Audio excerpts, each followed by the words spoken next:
everyone, and welcome back to the MHC. In the last episode, I told a story and goofed around and wasted today, so we're going to make this episode a little bit shorter. We have 2 pieces of bone meal left. We're going to sprinkle that, I think, right there. And right there. Now, so in this episode, we are going to tell more about stories. Yes, tell more about stories. Do more stories in regards to Zenith, the Witch, and Peter the Miner, and that will be coming along very shortly. But first, we're going to swing by the village, I think. But let's go ahead and start things off. In fact, you know what? We'll start things off a little bit differently this time. We're going to start off with the comments. So let's see, who commented first? Let's see. It looks like we have Michael Deering with the first comment. Michael says, nice start on the mansion. I don't know how you can make up a story and do the challenge at the same time. I'm strictly a one-task person. Yeah, I understand, Michael. Not multitasking isn't for anyone. I actually was a secretary. Oh, I need your ink sacs.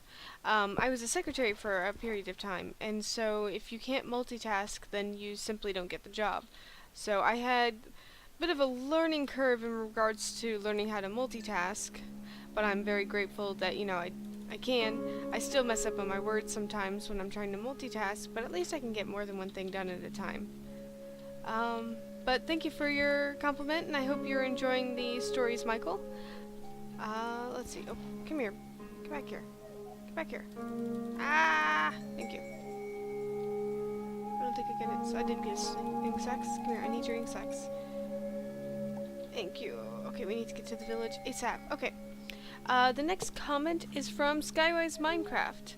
A bling skelly with an enchanted bow and a witch. I think I'd say something besides 1 sec.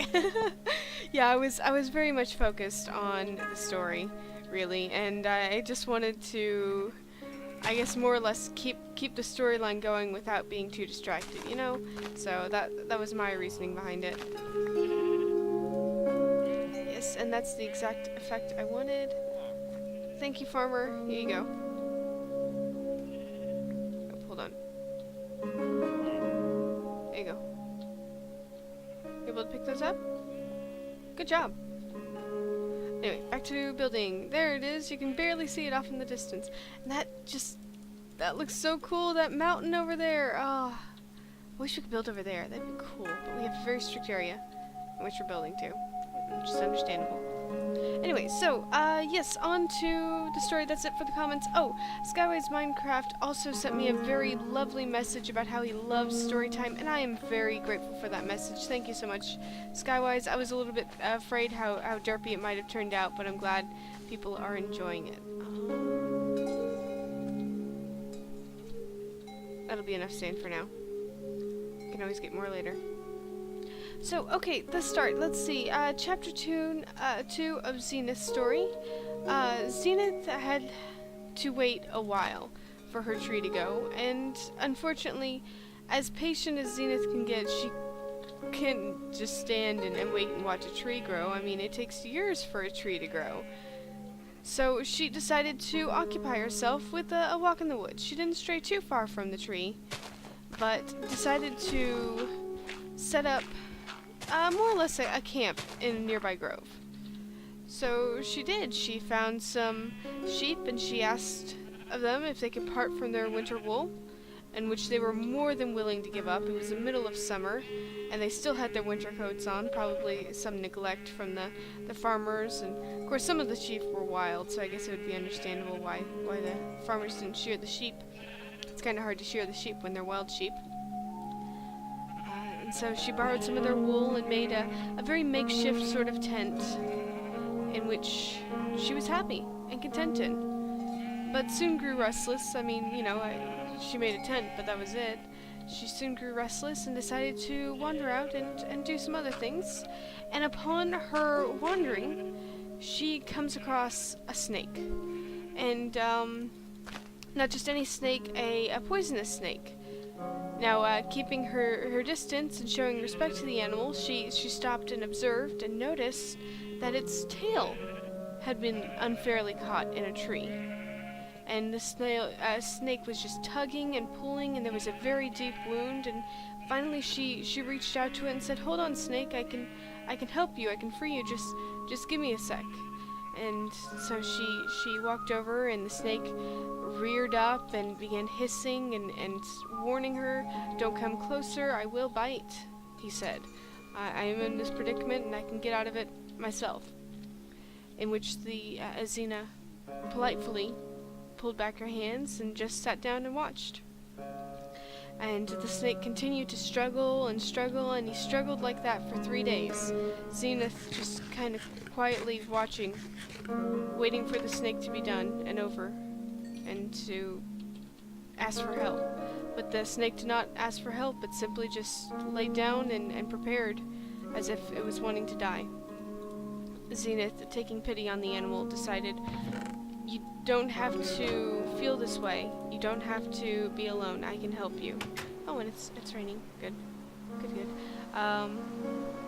And so she reached out to him, very gently now, and very, very carefully removed the tree branch. The tree branch at this time had become embedded in the wound of the snake, and so she very carefully removed it to the best of her ability. It was still a bit of a mess, but she was able to remove the snake, and the snake was able to come out in one piece. In which case Xena saw how deep the wound was and sprang immediately into action, much to the snake's surprise. Here was this woman taking pity on her. This is something really unheard of in the animal world. There we go.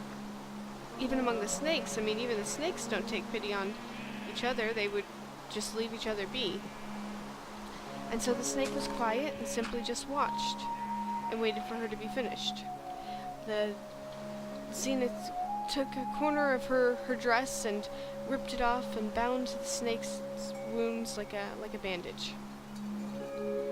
And she took care of the snake and raised it back to its health. She fed the snake nectar, a certain type of nectar that grew in the local woods that was good for curing wounds.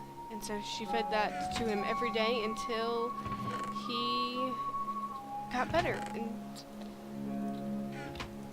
Until his wounds were cured and he was able to slither on his own, because during that time, we're going to explore that real quick, during this time he was very much wounded and couldn't really, cow tipper, couldn't really move much on his own other than, across to his little nest that Zenith had made. But now, thanks to Zenith's care, he was able to stand on his own and was able to pretty much slither and be free again. And so when time came, the snake chose not of his freedom, but to serve Zenith. He stopped and said to the witch, "Witch, you have shown me kindness like no other in this world. I would like to show my appreciation by serving you." Now this caught the witch very much by surprise. After all, she had never had a snake companion before. Whoa. I could barely see the skeleton in the snow. And, she unfortunately did not know the ways of the snake. She knew the ways of the otter, the beaver, the fish, even the several mammals, but she did not know the way of the snake and of the reptile. So she took up on the snake's offer, and there they began to train as witch and a snake, a very unlikely duo. They began to train together in the ways of the snake and in the ways of the human. And that is the brief story. That's chapter 2 of Zenith. Again, I know it's brief, guys. We had a bit of a shorter day, and I don't know if you guys have noticed, but I'm keeping Zenith's stories to the day and Peter the Miner's to the night, because I figure, seeing as we're doing stuff out and about at night, it makes sense to me. Alright, so let's go ahead and switch stories into chapter 2 in regards to Peter the Miner. Now, when we last saw Peter, he had conquered... Oh, okay. Oh, guys, I can show you. I can show you real quick, because I'm pretty confident in myself. If you're to approach an Enderman, you can look him directly in the eye. Hi, bud. How are you? Yeah, it's a pretty nice day, huh? There's something with the hitboxes, and in fact, I don't know how I'm gonna do this. Probably very, very carefully. But you can't look at them in the torso anymore. Oh, I was able to avoid it. You have a nice day. But yeah, don't look at Enderman in the torso, because that's where their new head hitbox is, if that makes sense. At 1.8 is so derpy. Anyway, so Peter the Miner. Peter had spent a great deal of time reveling in the glory of his kills. After all, he had slain 3 zombies, a wild yet young witch, and a skeleton, all of which very much plagues to the town. So he was very much enjoying the comforts that... Oh, 5 more emeralds. Comforts that come with fame. Soon he found that he couldn't really live his life without it. I mean, here he was enjoying this lavish lifestyle. He couldn't exactly part with it. I mean, once you get the taste of wine, you can never really forget it, so to speak. So he found himself at a predicament.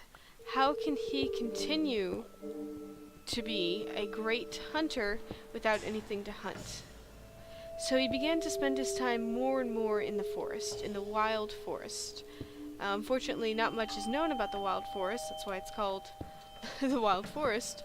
So he just spent more and more days within the confines of the forest, going deeper and deeper in, but not wandering out with too many resources, too many signs of his accomplishment. And that began to frustrate Peter to no end.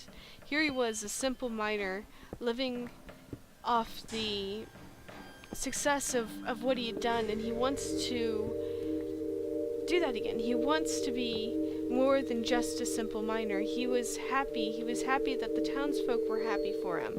He was happy that people would come and cheer. He was happy that he had women every night. And so our poor simple miner had grown very corrupt by fame. And so he went out and he started adventuring. And he looked around and he found more and more caves to explore, but alas, couldn't find anything really of note. He found more and more precious ores, in which he brought back, but it didn't seem to appease the villagers. They wanted more of Peter, not Peter the Miner, but Peter the Monster Hunter. And I've been this way before, but that's cool, we can explore more. So frustrated by this, frustrated how they weren't really accepting of him, but more of the hero personality, he went out and searched. And he dug into the deepest caves and tried to find the darkest monsters, and soon enough, he had heard whispers of a rumor of a giant bordering the neighboring village. Now, our poor Peter, the monster hunter, knew that this would win the favor of the villagers. After all, if they liked 2 zombies, then what else could they like than a giant zombie? And so he packed up his lamb chops and his rations, and he set forth and continued, trying his best to find and slay the monster. And unfortunately, Peter the Miner was able to find the giant. But the giant wasn't hostile as the rumors suggested. In fact, he was actually a peaceful zombie giant, as much as that was, and actually helping the villagers. Anytime that they needed something colossal taken care of, he was there. For instance, the giant, who we're going to call Andre the giant, was able to help them dig a moat to keep other kind zombies out of the way. I'm out of sticks. Oh. Well, we're gonna explore anyway. Yeah, so he spent all this time and laborious energy and built this moat for the villagers to keep all the unkind zombies out. He would also spend time and play with the children as much as he can. Oh, pretty. That's about all I can see without a torch. So we're gonna go back. gonna go get those resources first. So yeah, I mean, here he was, this kind giant, and he heard that this monster slayer was coming, and thinking it was a joke set up by the local village people, he decided to play along. Fee, fi, fo, fum, what is this monster hunter doing in this village? Roar! Unfortunately, Andre the Giant was a very good actor, and scared Peter a little bit. But Peter did not hesitate, despite his fear, and he struck true, and alas, slain Andre the Giant before Andre even knew it. Grief struck, the villagers were shocked. Not the Derpvillians, which Peter the Miner is from, but the other villagers in which Andre the Giant was from. Yeah, I think I'm just repeating myself now. And stopped and said, why have you done this? And he said, no, he was a giant. He was a giant zombie.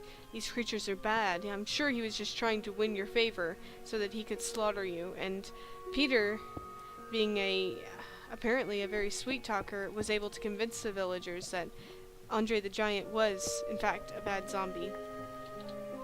And thus no funeral was held for Andre the Giant, but rather a burning of his corpse. Left his corpse out to rot for 3 days before they burned it. A very, very disrespectful death indeed, but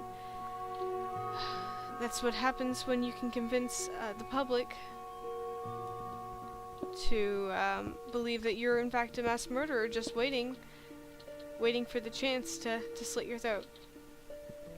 That's a bit sad, but Peter was rejoiced and thought of as a hero as soon as he came back to his village. And a great feast was had, and many tales were told. I think I need to go this way. Oh, he wants to dig with me.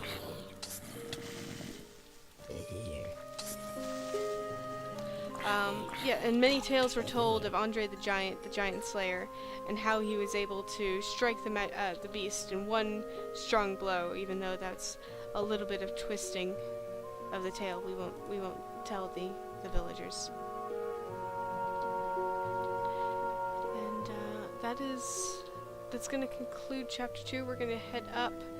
I went around in a big circle because sometimes these caves confuse me. But Peter continued on to live off the fame and to ride that wave that he had. Oh, I need to eat. Of fame from killing the peaceful giant, all due to a misunderstanding. But sometimes misunderstandings happen, and that's why you need to be upfront with people sometimes, especially new people. You always have to put your true and honest face forward. So I guess today's story is a little sad, but comes with a lesson. Anyway, we're going to take a look outside and see if it's still raining. It should be. Yeah, I can hear the rain from here. Hopefully you guys can too. And yeah, okay, good. I wanted to make sure my microphone wasn't muted this whole time. Oh yeah, the sun has definitely risen. We're gonna throw this iron in the furnace for next time. But I hope you guys enjoyed our tale. Next time we're going to work more on the house and get it filled. And we're going to develop more into the story. So I hope you guys enjoyed. I'll see you guys and see your comments here in a little bit. But again, if you liked, remember to press that like button. And if you really liked it, then make sure to subscribe. Other than that, guys, I'll see you in a bit. And I hope you guys are enjoying my derpy storytelling. See you guys soon.